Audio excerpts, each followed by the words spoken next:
live. Today is the 27th of March 2025, and I'm coming to the last reading of this book, Prelude to the Landing on Planet Earth. This was published in 1977 by Stuart Holroyd, and the most canisters was affected to prevent the... Keep saying now, I've lost my internet connection, but I think I'm all right. So this is actually Anatomy of a Mystery, which is Stuart Holroyd picking it all apart because he had been present to some at the channel, and Sir John Whitmore and Andrija Puharich are the two witnesses who take down what she has channeled. So we are now at the end of the book, where Stuart Holroyd is, in this one here, is the material of the communications original? We have already established that the themes are not original, but the question is whether Tom's contribution, Tom being the speaker for the 9, whether Tom's contributions to them are. Before we attempt to answer this, let us be clear about what we might infer from the presence or the lack of originality in the communications. It's not simply a matter of the more originality, the more apparent authenticity. This is true for some types of statement, but not for all. We have in the communications verifiable facts. B. Statements of non-verifiable facts. C. Statements of alleged fact. D. Predictions. E. Exhortations. F. Philosophical statements. G. Psychological statements. H. Moral statements. The term original implies different things with respect to these different types of statement. It may imply the exercise of supernormal and or mean novel, type C, unexpected, type D, insightful, type G, or without precedent, or parallel, types F and H. Now, originality in statements of types A, B, and C, for instance, Jolie had a bad day today, A. At a secret meeting, the Israeli leaders decided to make a foray into Lebanon, B. There will be a settlement between Israel and Arabs in July, D. Is suggestive of the operation of a more than human intelligence. Originality in statements of type C, for example about Atlantis, the beginnings of Earth, civilization at Aksu, and about the universe and its other civilizations, is certainly consistent with the existence of such an intelligence. But in statements of types F and H, unoriginality would tend to support the extraterrestrial intelligence hypothesis, if the communicators claim to have been influencing Earth's civilizations and using other human channels throughout history were correct. We would, if that were the case, expect to find historical precedents for and parallels with their philosophy and teaching. New heading: Parallels with Gnosticism. I have already remarked that the term aeons, by which Tom refers to himself and his peers, is used with a specialized meaning of beings beyond space and time. In certain rare texts of the Gnostic philosophers, now Gnosticism is a philosophy and a religious view of man, the world, and the cosmos that was widespread throughout the Near and Middle East before Christianity, and that profoundly influenced or corresponding with Egyptian, Babylonian, Greek, Iranian, and Jewish traditions. Gnosticism may be regarded as a syncretic or as a seminal philosophy. Much of its literature was suppressed and destroyed by state Christianity. It's easy for us to understand how influential and widespread it was. The classic study of Gnostic literature G.R.S. Mead's Fragments of a Faith Forgotten, is aptly titled. But it is no exaggeration to say that among the tenets and this forgotten faith are some of the oldest, most universal and most tenacious beliefs of mankind. Tom's definition of the nature and purpose of the soul is pure Gnosticism. He likens the soul to a spark that is a particle of us, the eons, and whose purpose is to return whence it came. Now compare this with Mead's summary of the Gnostic myths of the creation of man by the demiurgic angels or nature powers. According to this myth, at first, the nature powers could only evolve an envelope and crawling like a worm. Then the power above, in compassion, sent forth a life spark, and the plasm rose upright, and limbs developed and were knit together. That is to say, it hardened or became denser as race succeeded race, and so the body of man was evolved, and the light spark, or real man, tabernacled in it. This light spark hastens back after death to those of its own nature, and the rest of the elements of the body, the soul, or light spark tabernacled in the physical body, and of the density of the physical world that the spiritual powers in man and in the cosmos have to contend with. And Tom says, and they are trapped in the physical and the thinking of the physical. The use of the term the thinking of the physical in this context is interesting, for in the Gnostic text, the Pistis Sophia, there is an account of the evolution of the soul which Mead summarizes as follows. Having descended to the lowest depth of chaos, she at length reaches the limit, and the path of her pilgrimage begins to lead upwards to spirit again. Thus she reaches the middle point of balance and cyclic course, and changing the tendency of her thought or mind or nature, recites her penitential hymns or repentances. Her chief enemy is the false light, the desire nature. Here is another quotation, and I invite the reader to guess whether it came from the communications or from another source.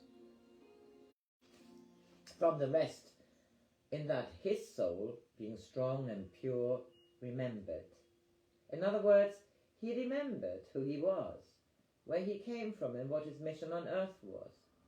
The words could be Tom's, but in fact they are Mead's statement of a tenet of Gnostic Christian belief. While we are on the subject of Jesus, there is another interesting correspondence. In a communication on the 4th of January 1975, Tom stated, "The being Jesus Christ was all of us at once. In us, as within you, there are various elements, but Jehovah had come from each of us, the most perfect of the elements of us."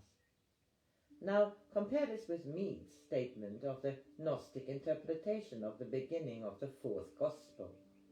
The Logos contained in himself the whole substance of the eons. Jesus remembered who he was, whence he came, and what he had to do, because his soul was strong and pure. The ideas of purity, purification and refinement are recurrent in the communications.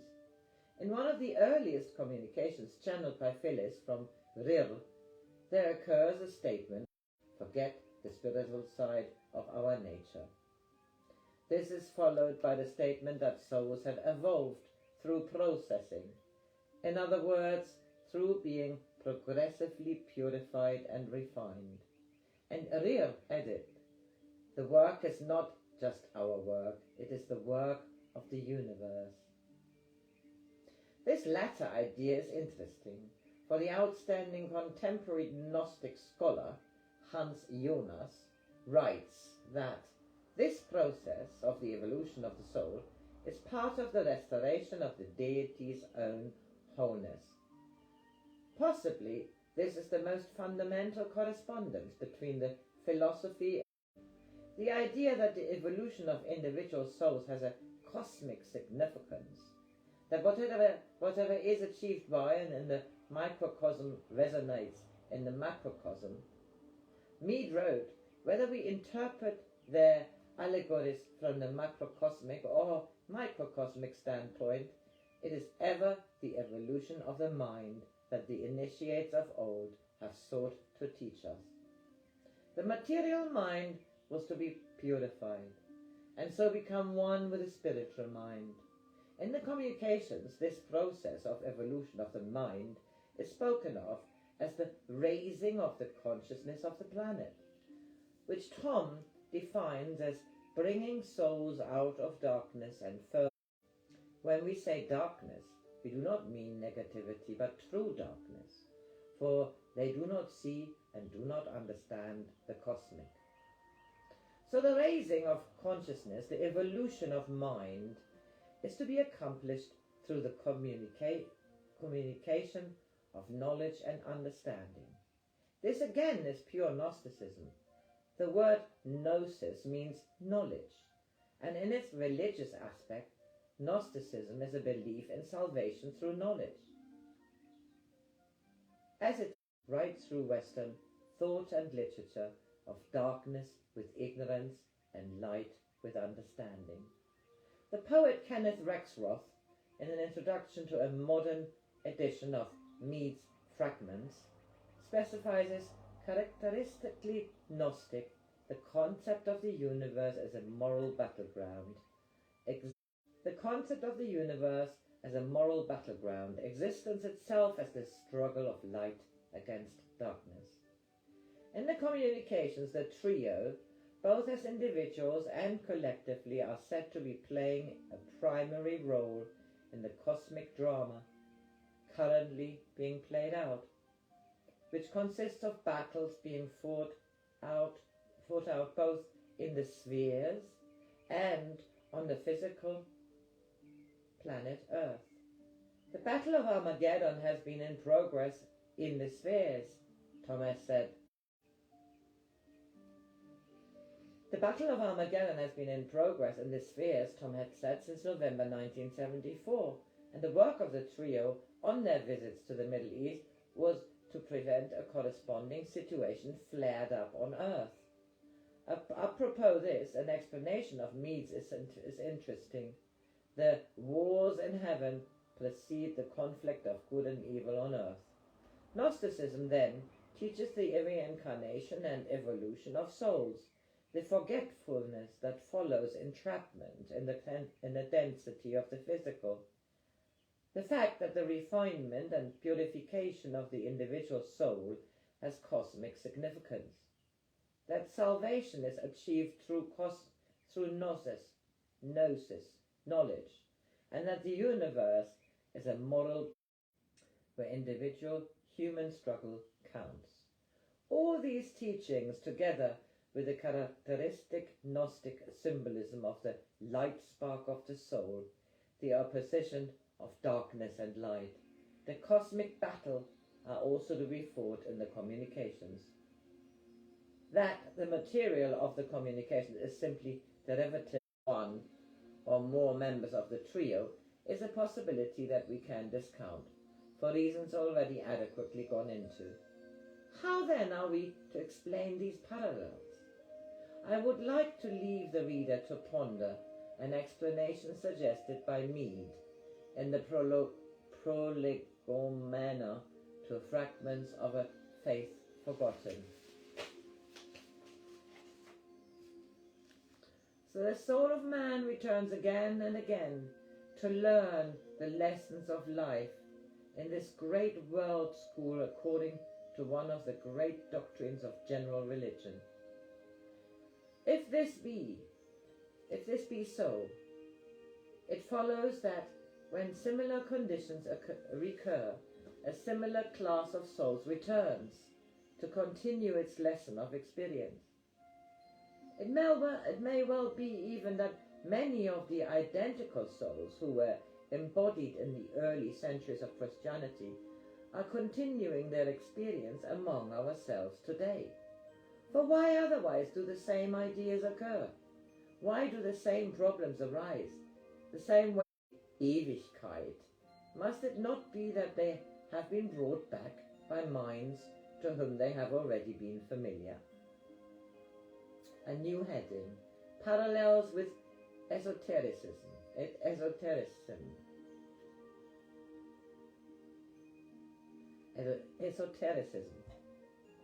Esotericism, which is known to its devotees as the ageless wisdom or the secret doctrine by the esoteric hierarchy, or the masters of wisdom, portions of which have from time to time been released to mankind through various channels. In modern times, the two main channels have been Helena Blavatsky and Alice A. Bailey. When Mrs. Blavatsky published her Isis Unveiled, 1877, and The Secret Doctrine, 1888, unfoldment of the ageless wisdom. The second, or intermediate stage, was accomplished through the series of books written by Alice Bailey between 1919 and 1949. The third stage, according to the teachings, will be the revelatory and beginning after 1975. It will comprise communications on a worldwide scale, employing, in addition to human channels, modern media such as television and the radio. Theodore Razak, who is professor of history at California State University, as well as a most perceptive and eloquent observer of the contemporary cultural scene, Blavatsky, that if we search the strange mythological extrapolations of these occult evolutionists to discover the vision they offer of human potentiality, we may, at the very least, find them among the most innovative psychologists of our time.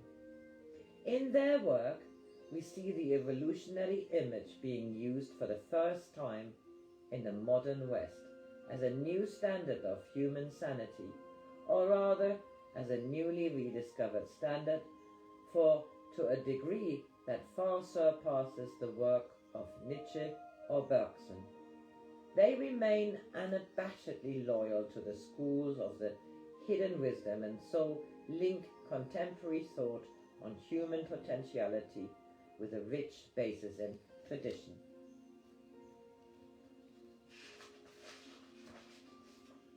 You will look hard outside the ranks of the devotees for a favorable opinion of the esotericists prior to 1975, when Rozak published his opinion in his book Unfinished Animal. Significantly, the book is subtitled The Aquarian Frontier and the Evolution of Consciousness. The term Aquarian is one that has found its way out of esoteric doctrine into popular fact that in the 1970s, constellation Aquarius, and out of that of Pisces, is regarded by esoterists as the most significant cosmic event, so far as mankind is concerned. Since the entry into Pisces, which inaugurated the Christian era, a new age is upon us, and the belief that it will be an age when humanity will take a great evolutionary leap forward is another esoteric idea that has become exoteric recently. At the beginning of the Aquarian age, moreover, the tradition holds that much more of the ageless wisdom will be revealed than ever before, for mankind will be in the process of becoming sufficiently evolved to be able to understand it and benefit by it. The tremendously increased interest in revealed teaching and religion of all kinds. And I make a break here and finish the very last reading soonest.